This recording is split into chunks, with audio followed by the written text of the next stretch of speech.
Halkani waa barta shidan oo aan idinkaga soo gudbinayno muuqaal cusub oo aan ka samaynay magaalada Muqdisho.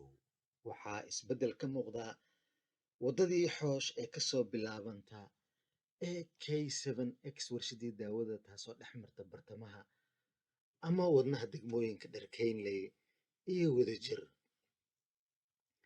Dhaqdhaqaaqa dadka iyo gaadiidka ayaa u socda si xawli ah.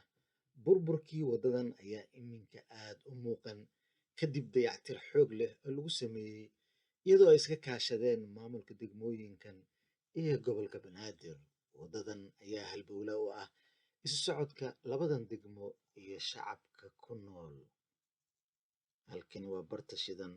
Fadlan haddii aad nagu cusub tahay, subscribe, like and share.